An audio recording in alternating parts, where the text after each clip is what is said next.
What was your take on how the team practiced indoors with the piped-in noise? Yeah, I mean, we did that the last 2 days. This is one of the most, it's one of the loudest environments, specifically on the West Coast, but in college football. And if you watched the game last week, the way those defensive ends were getting off the ball, utilizing, the crowd noise to their advantage was a distinct advantage. I mean, they were getting off before the offensive line. So we've got to be elite. It's one of the hidden things in the game is not letting them get off on the snap count and not letting the noise get to us. So I think our guys have actually operated pretty well, but until you get in a live environment, the bubble with fake music sounds good, right, until the crowd gets there. How does Washington manage to give up so few sacks for how much they pass and how explosive they are on the passing game? Well, their O-line is really good, so they're talented. They win a lot of one-on-ones, which is what football boils down to. So it's not just on the perimeter. If you get a man side, left tackle, left guard, and you're bringing two-man game versus their two people, they don't give up many sacks. Then you combine that with they have wide receivers who get open in man, which you play man, it's supposed to be a disruptive coverage, right, to make a guy hold the ball a little bit longer, right, or make him throw fades. And then you have a quarterback who gets the ball out quick versus zone defense. So they're just really good. And when you're really good, you can throw the ball, you have good wideouts, your quarterback gets the ball out fast, and your O-line can protect. You're not going to give up sacks. So other than not giving up big plays, like what are some of the keys? Takeaways. Got to takeaways, and you got to win the one-on-one balls. They're going to throw one-on-one balls. They're going to throw fades, and you got to come out on top of those one-on-one balls. And if you come out on top of those one-on-one balls, they're going to play in a 3rd and 8 game. And they throw the one-on-one on 2nd and 8. But you have to come on top on those one-on-one balls. And then the true key to the game is winning 4th downs and winning 3rd downs that can get them into a 4th and go scenario. 4th and 10, you can't allow 8 yards. Or 3rd and 10, you can't allow 8 because they're going for 4th and 2. And now you're on the field one more snap, and they have a really good offense on the field one more snap. You cannot just concede defeat on 3rd and 12s to say stopping them short is good enough because they're going to go for it a lot on 4th downs, and we got to get off the field. And that's one team this head coach and this coordinator do well is they sequence calls. They take 3rd and 9s and they give them to 4th and 2s and they go for it and they convert and continue.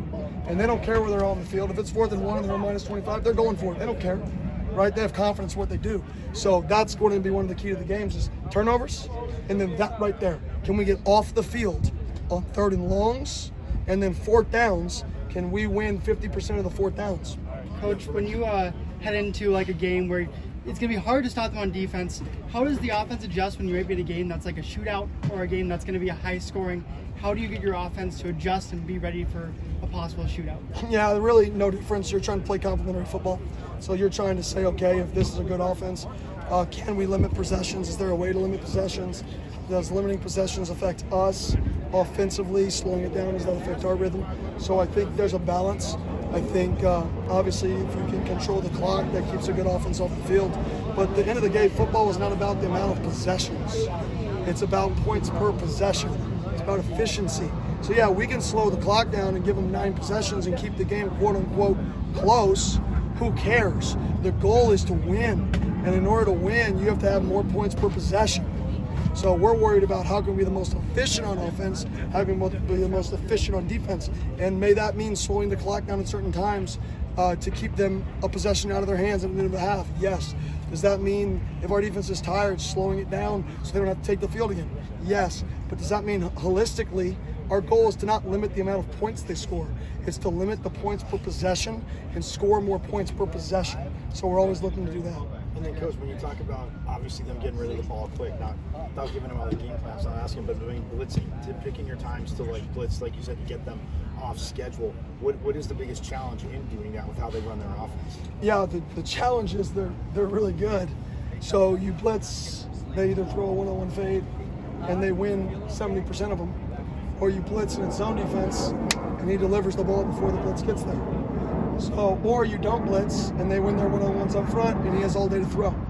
So I think the key is to mixing it up and trying to get them uncomfortable, which, you know, has been really, really hard to do over the last 2 years. But that's what we're going to try to do. And then winning your one-on-ones up front. Everybody's going to talk about the perimeter. A guy catches a fade on somebody. We should really be looking at, that we win our one-on-ones at defensive end versus offensive tackle when we're rushing 4. If we can win those one-on-ones at 3 technique versus the left guard, at defensive end versus the right tackle, if we can win those one-on-ones, it's going to allow us to play coverage, play more match principle, and still impact the quarterback. But that's what they do a great job of. That's why they're one of the best offenses in college football, because they're complementary. And there's really not many, tinks in the armor. You have Sam Benjamin was working on offense today, and then you have like a snap away from, Cal Scott or Isaiah Poem or somebody. Is it just desperate times, call for desperate times? Yeah, I mean, Sam's the next guy on our football team we feel that can help us, that doesn't, at this time rob Peter to pay Paul. I don't want to go take, a guy who's in the 2 deep over there and transition him to the 2 deep, 8th lineman. So we're trying to take the most athletic guy that we feel like could help us if things take one more turn, which hopefully they don't. Hopefully, we're due for some good luck. So hopefully that good luck is coming. What was his reaction to that news like, and what has the reaction of some of the other players been when you have to tell them that they might have to move over to a different position? Yeah, they either better do it with a smile on their face or leave. Those are the 2 options.